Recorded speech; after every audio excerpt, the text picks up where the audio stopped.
ตินามัตโตสัพพุทธานุกัมปิโน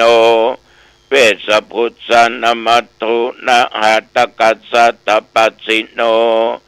นามัตโตกัปปุสันตัสสะมาระเสนะปมัตติโน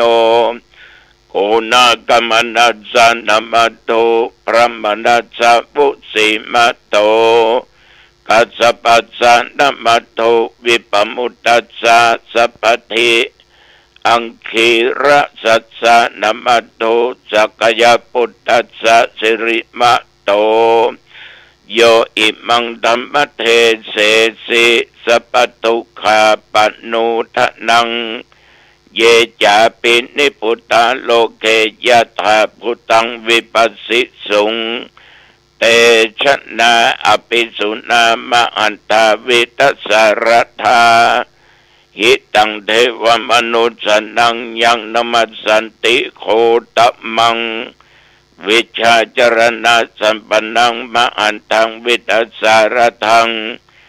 วิชาจรณะสัมปันนังพุทธังวันทวามะโคตมัน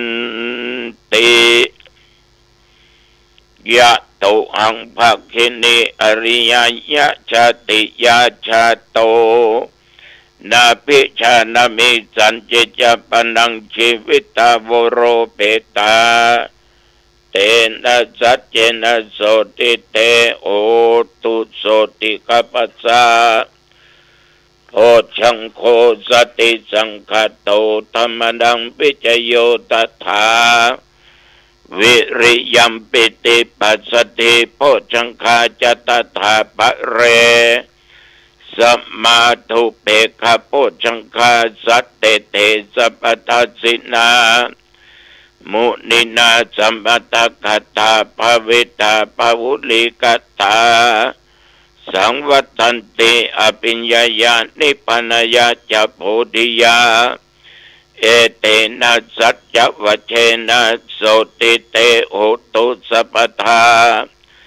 เอกัสมิงสมัยเยนะโตโมคคัลลานัญจกัสสปังคิลเนตุคิเตติสวาโพชังเคสัตตะเทสญิเตจตังอภินันติตวาโรคามุจจิงสุตังคเนเอเตนะสัจจวัชเชนะโสติเตโอตุสัพพทาเอกทาธรรมราชาปิเคลันเยนะปิปิริโตจุนดาเทเรนะตัญเยนะพนะเปตวานะสัทรังสัมโมติตวาจะอาปทาตัมหาพุทธาสิธานะโสเอเตนะสัจจวัชเชนะโสติเตโอตุสัพพทาปะหินาเตจะอภัทธาตินนันปิมะเหสินังมัคคะอัตตะกิเลสาวะปัตตานุปติธรรมตังเอเตนะสัจจวัชเชนะโสติเตโอตุสัพพทาภวตุสัพพมังคลังรักขันตุสัพพเทวตาสัพพพุทธานุภาเวนะสัทธาโสติภวันตุเตภวตุสัพพมังคลังรักขันตุสัพพเทวตาสัพพธรรมานุภาเวนะสัทธาโสติภวันตุเตภวตุสัพพมังคลังรักขันตุสัพพเทวตาสัพพสังฆานุภาเวนะสัทธาโสติภวันตุเตโดยบทพุทธานุภาพธรรมานุภาพสังฆานุภาพบทสาธยายมนต์อันศักดิ์สิทธิ์โดยจิตอันตั้งวันเป็นสามาธิดีอาตมะขอถวายเป็นพระพรชัยมงคล ได้สมเด็จพระเจ้าลูกเธอเจ้าฟ้าพัชรกิติยาภาหรือพระองค์พาตันขอพระองค์ท่านนั้นได้ทรงหายจากอาการพระประชวรการเจ็บไข้ได้ป่วยของหายขอพระองค์ท่านมีสุขภาพพลามัยอันแข็งแรงดุจดังเดิมดังเก่าขอพระองค์จงทรงมีพระชนมายุยิ่งยืนนานได้120 พระพรรษายิ่งขึ้นไปขอถวายพระพรวันนี้เป็นวันศีลวันธรรมวันแห่งพระพุทธเจ้าต่อไปนี้อาตมาจะได้ข้อศีลแก่ญาติโยมนะโมตัสสะภะคะวะโตอะระหะโตสัมมาสัมพุทธัสสะนะโมตัสสะภะคะวะโตอะระหะโตสัมมาสัมพุทธัสสะนะโมตัสสะภะคะวะโตอะระหะโตสัมมาสัมพุทธัสสะพุทธังสรณังคัจฉามิธัมมังสรณังคัจฉามิสังฆังสรณังคัจฉามิตุติยัมปิพุทธังสรณังคัจฉามิตุติยัมปิธัมมังสรณังคัจฉามิตุติยัมปิสังฆังสรณังคัจฉามิ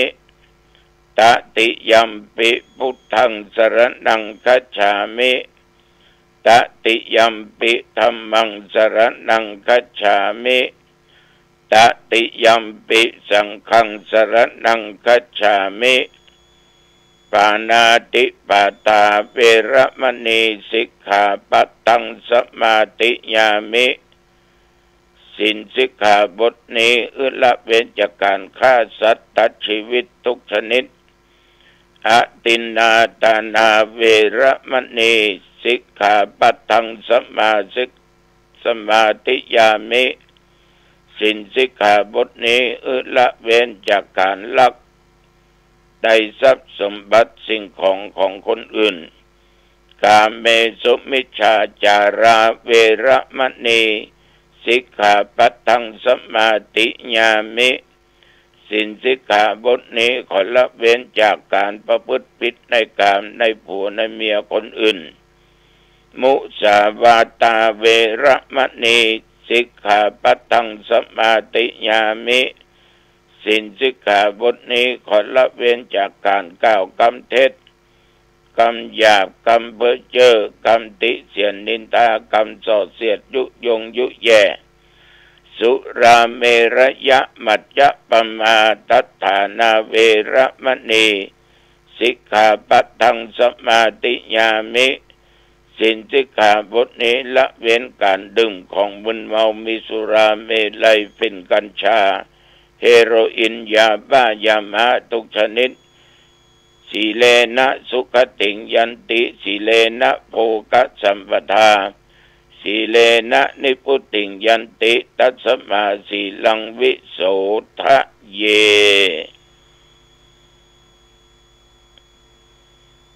กรมอุตุได้บอกตักเตือนถึงพายุฝนร้อน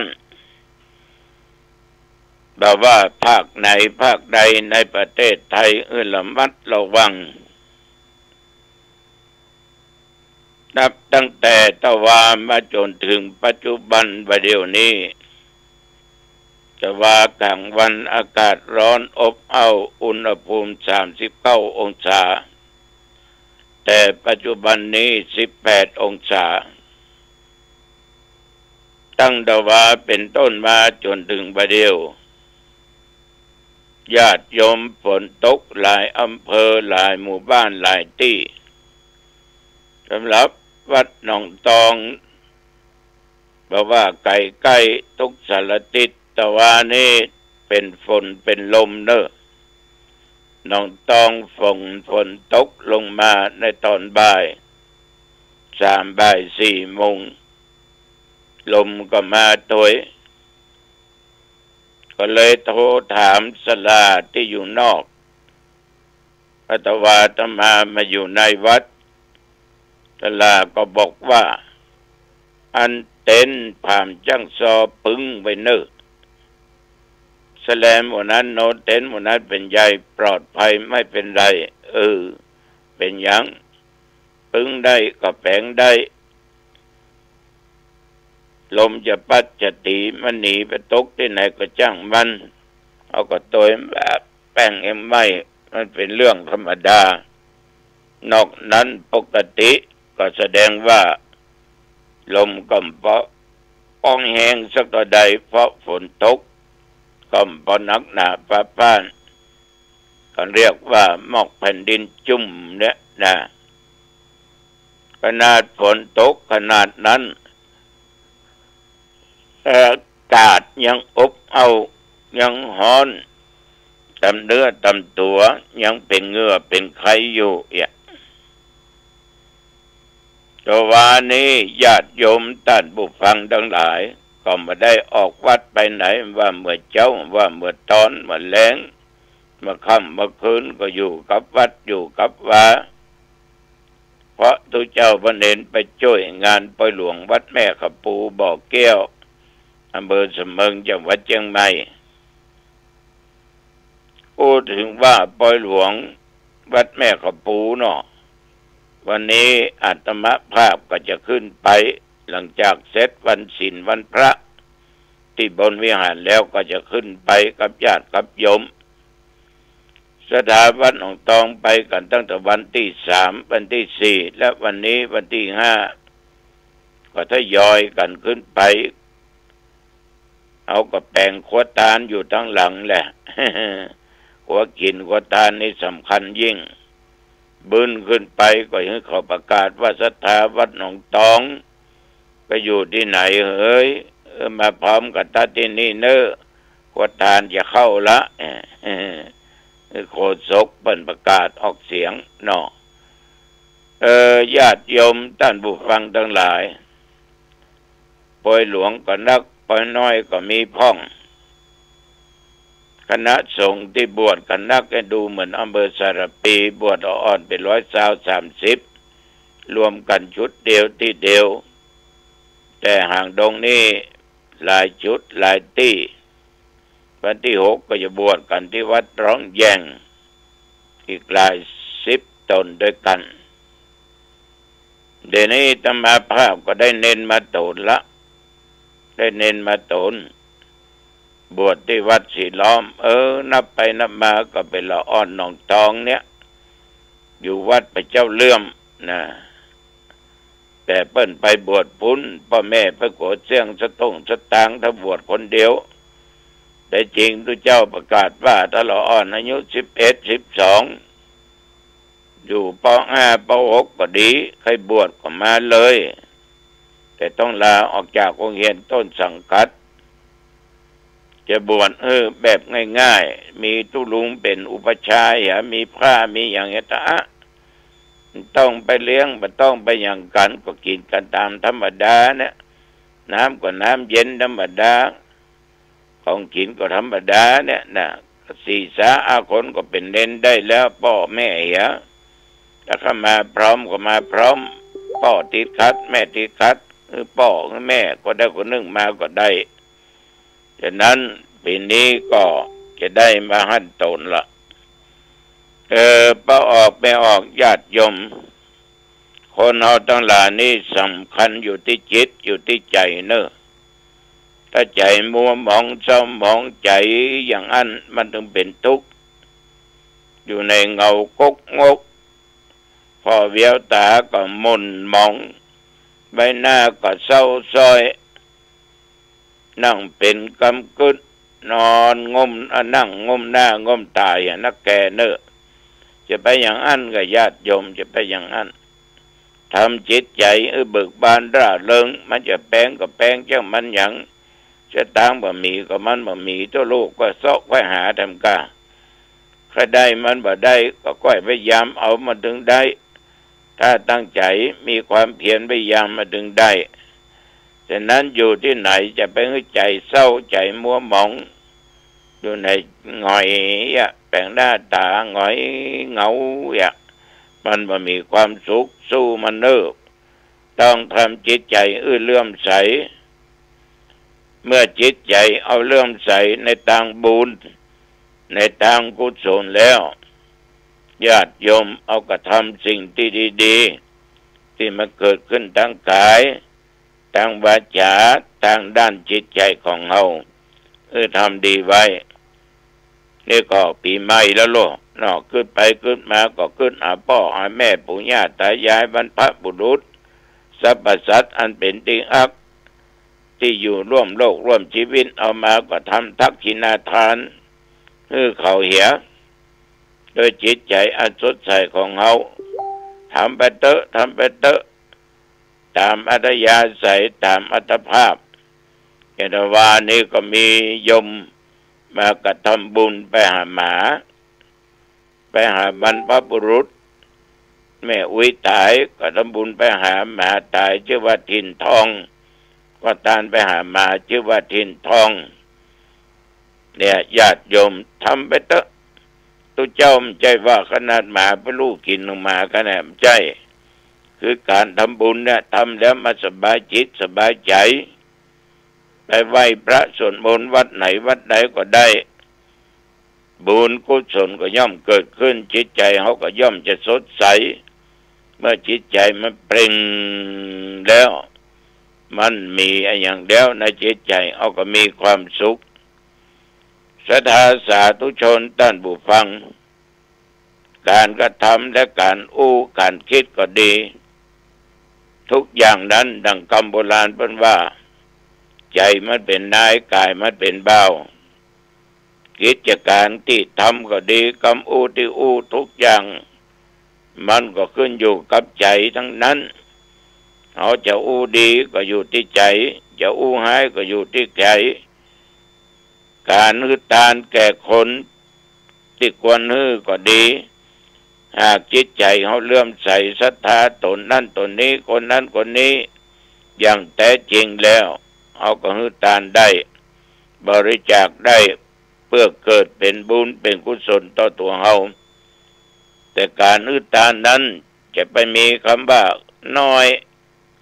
แล้วจะไปเพียกกันว่าเอาไปทานให้ว่าสักเตือเมื่อครั้งหนึ่งไปเทศนาธรรมในคุกในตารางคุกของพระจายหลังจากได้เทศทำจบแล้วก่อนจะปั่นป้อนก็มีเป้าออกคนหนึ่งเนี่ยอยู่ทั้งอำเภอแม่แตงเพิ่งเอาเข้า1 ห่อกล้วย2 แก่นขนมปังนั่นเป็นขนมกล้วยนั่นน่ะ1 ควักเอามาถวายทานพ่อแม่ที่ตายประกำปั่นป้อนจบอายุวันโนสุขังพลังเป็นว่ามีความสุขใจดี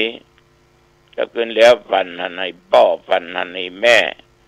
ก็เลยทานไปให้พ่อให้แม่ที่เป็นล่วงลับดับขันไป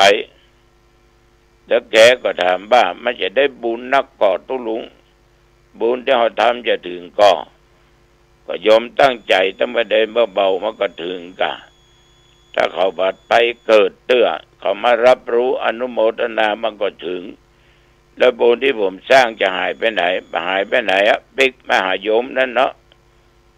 ก็ย้อนถามไปว่ากี่วันกี่เดือนจะพ้นมาอยู่ในนี่ได้กี่ปีผมทุกท่านตัดสินจำคุก2 ปี 8 เดือนครับโทษอย่างยาบ้านะเป็นบ้าแต่หน่อยยาบ้ามังฟังสักหน่อยเดี๋ยวก็ฟังแต่จิมจะยาผมเพิ่นไล่คนร้ายมันก็เอายานะมาจ้งใส่กระเป๋าของผมมันหล่นไปทางใดหายแสบเจ้าหน้าที่มาถึงก็นึกว่าเป็นผมตรวจค้นดูถุงตรวจดูที่ถุงก็ปะยาบ้าผมก็เป็นแพะรับบาปเลยมาติดอยู่ในที่นี่แล้วเหลือเมินก็ย่ำ6-7 เดือนครับอดเอาเนอเมินละพ้นกรรมพ้นเวรละอยู่ดีมีสุขเนออ้ายเนอ พิ่นก็ยิ้มเนาะก็มีความสุขใจของเพิ่นฉะนั้นการอย่างใดก็ตามได้กระทำแล้วญาติโยมมันมีความสุขของทานของอย่างขอทานด้วยน้ำจิตน้ำใจทำด้วยจิตอันเป็นศรัทธาถึงจะน้อยก็มีผลมากถึงจะทำมากถ้ามีจิตศรัทธาทำด้วยถูกบังคับก็ดีไอ้อย่างก็ตามมันก็ได้น้อยนะทำไปเถอะตามจิตที่เป็นศรัทธาด้วยความเชื่อเรื่องบาปเรื่องบุญเรื่องคุณเรื่องโทษทำไปจะทำจิตใจสดใสสะอาดเมื่อจิตใจเอาสะอาดเอาก็จะมีความสุขวันนี้ก็ขอฝากแค่นี้วันนี้วันศีลเสร็จก็จะขึ้นไปแม่กำปูแล้วเนออายุวันโนสุขังพลังพบกันใหม่